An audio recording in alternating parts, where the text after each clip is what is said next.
আসসালামু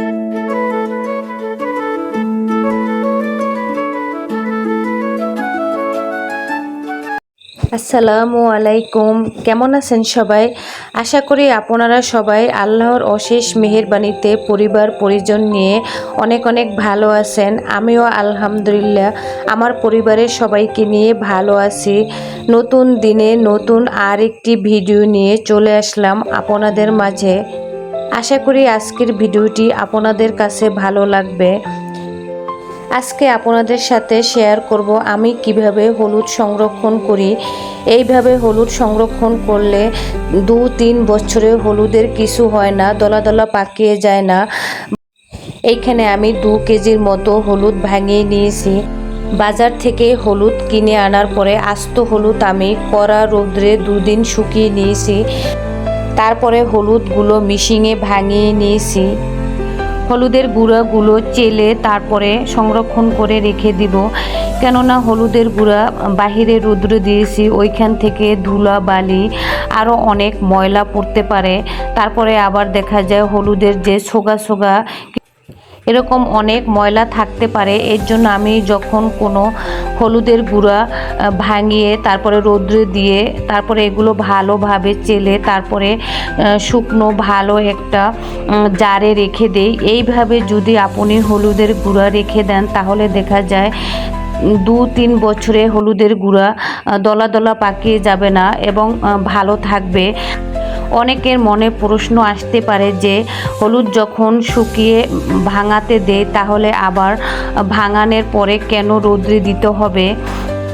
কেননা যদি আমাদের নিজের ক্ষেতের হলুদ হতো তাহলে দেখা যায় আমরা ভাঙানোর আগেই অনেকবার সুন্দর ভালোভাবে রৌদ্রে দিয়ে তারপরে ভাঙাতে দেই, কিন্তু এই হলুদগুলো আমার বাজার থেকে কিনে আনা হলুদ, এগুলো কিন্তু দেখা যায় ওরা ভালোভাবে রৌদ্রে দিয়ে শুকায় না। হলুদটা দেখা যায় ভিজে ভিজে থাকে। এর জন্য দেখা যায় বাজার থেকে আনা হলুদগুলো যদি রৌদ্রে 2-1 দিন দিয়ে তারপরে আবার ভাঙিয়ে আবার যদি ভালোভাবে শুকিয়ে জারে ভরে রাখা যায় তাহলে দেখা যায় এই হলুদগুলো অনেক দিন পর্যন্ত থাকে। হলুদগুলো দেখা যায় নষ্ট হয় না বা দলা দলা পাকিয়ে যায় না। যারা অভিজ্ঞ তারা তো অবশ্যই জানেন, তারপরে যারা না জানেন তাদের সাথে একটু শেয়ার করলাম। আমি কিন্তু এই হলুদগুলো দেখা যায় 1 বছরের জন্য রেখে দিয়েছি। এর 1 বছর না, দেখা যায় আমার 1.5 বছর উপরে চলে যায়।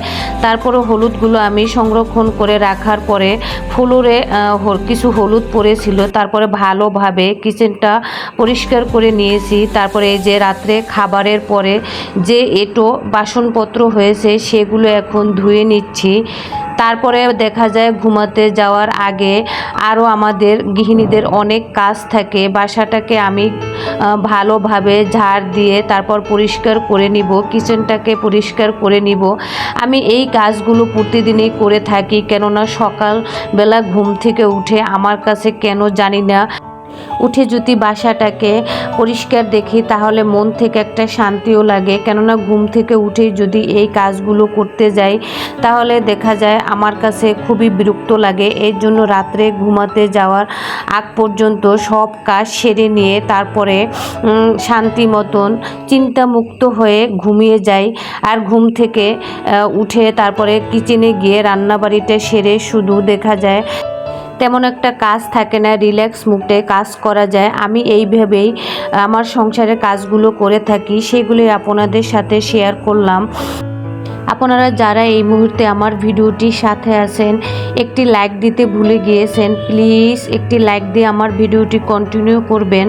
আপনার একটি লাইক দেখা যায় আপনি দেখার সাথে সাথে আমার ভিডিওটি আরও অনেকজনের কাছে পৌঁছে দেবে, অনেকজনকে দেখার সুযোগ করে দিবে। আর যদি আমার ভিডিওটির কোথাও কোনো কথা বা কাজ আপনাদের কাছে ভালো লেগে থাকে তাহলে আমার চ্যানেলটিকে একটি সাবস্ক্রাইব করে নিতে পারেন। আর অবশ্যই পাশে থাকা বেল অপশনে প্রেস করে রাখবেন। আমি যখনই ভিডিও আপলোড করব আপনাদের কাছে নোটিফিকেশন আকারে পৌঁছে যাবে, আপনি সময় সুযোগ করে আমার ভিডিওটি দেখে নিতে পারেন। আর যারা অলরেডি এই কাজটি করে নিয়েছেন তাদেরকে জানাই অসংখ্য অসংখ্য ধন্যবাদ। তারপরে চলে আসলাম পরের দিন সকালবেলা। আমি রাত্রে ডাল গরম করতে বসিয়ে তারপরে অন্য রুমে চলে গিয়েছিলাম। তারপরে ভুলবশত দেখা যায় এসে দেখি যে ডালগুলো পড়ে পুরো চুলায় একদম মেখে আছে আর মাঝখানে পুড়ে গিয়েছে। সাইডে সাইডে পরিষ্কার করে নিয়েছি আর মাঝখানেরটা রেখে দিয়েছি আপনাদের সাথে শেয়ার করব বলে যে আমি কিভাবে ইলেকট্রিশিয়ান চুলার পোড়া দাগ উঠাই, এর জন্য রেখে দিয়েছি। সকালবেলা এসে আপনাদের সাথে শেয়ার করতেছি আর ক্লিন করে নিচ্ছি। আমি কিন্তু এইভাবেই আমার ইলেকট্রিশিয়ান চুলার পোড়া দাগ উঠিয়ে থাকি। যতই সতর্ক থাকি না কেন দেখা যায় অনেক সময় কাজের ফাঁকে ভুলবশত এই কাজগুলো হয়ে যায়। থালা বাসন ধোয়ার যে সাবানের লিকুইডটা আছে ওই লিকুইডটা আমি প্রথমে দিয়ে নিয়েছি, তারপরে 10 মিনিট রেখে দিয়েছি এই পোড়া দাগটা নরম হওয়ার জন্য। তারপরে 10 মিনিট পরে চলে আসলাম। গুনার যে সোপা আছে ওই সোপাগুলো দিয়ে আলতোভাবে ঘষে নিয়েছি। গুনার সোপা দিয়ে কিন্তু জোরে জোরে শক্তি প্রয়োগ করে ঘষা যাবে না, তাহলে কিন্তু গ্লাসটা দাগ পড়ে যাবে, তাহলে দেখতে খারাপ দেখাবে। তারপরে ঘষে নেওয়ার পরে আমি কিন্তু আপনাদের দেখিয়ে দিলাম যে পোড়া দাগগুলো উঠে গিয়েছে। এখন আমি সোপাটা দিয়ে সাবান দিয়ে পরিষ্কার করে নিচ্ছি। তেল চিটচিটে যে একটি ভাব আছে ওইটা উঠানোর জন্য তারপরে আমি টিস্যু পেপার দিয়ে এখন মুছে নিচ্ছি। আমার হাতের কাছে টিস্যু পেপার ছিল, এই জন্য আমি টিস্যু পেপার দিয়ে মুছে নিচ্ছি। আপনারা কিন্তু শুকনো সুতি কাপড় দিয়ে বা গেঞ্জির কাপড় দিয়েও মুছে নিতে পারেন, যার যেইভাবে সুবিধা হয় সেইভাবে সে মুছে নিতে পারেন। আমি যেইটা পেয়েছি হাতের কাছে সেইটা দিয়েই ভালোভাবে মুছে নিচ্ছি। আমি কিন্তু অফ ক্যামেরায় পুরো চুলাটা ভালোভাবে পরিষ্কার করে নিয়েছি, সেটা আর আপনাদের সাথে ভিডিও আকারে দেখালাম না, কেননা আরও একটি ভিডিওতে আপনাদের সাথে দেখিয়েছি আমি কিভাবে ইলেকট্রিশিয়ান চুলা পরিষ্কার করি। এর জন্য আজকে আর সেটা আপনাদের সাথে শেয়ার করলাম না, শুধু শেয়ার করলাম কিভাবে আমার ইলেকট্রিশিয়ান চুলার পোড়া দাগ আমি খুব সহজভাবে ক্লিন করে থাকি, সেগুলোই আপনাদের সাথে আজকে শেয়ার করলাম। আপনারা যদি ইলেকট্রিশিয়ান চুলা পরিষ্কার করার ফুল ভিডিও দেখতে চান তাহলে আমাকে কমেন্টে জানাতে পারেন। আমি চেষ্টা করব আপনাদের সাথে ইলেকট্রিশিয়ান চুলার পরিষ্কার করার ফুল ভিডিও শেয়ার করার জন্য।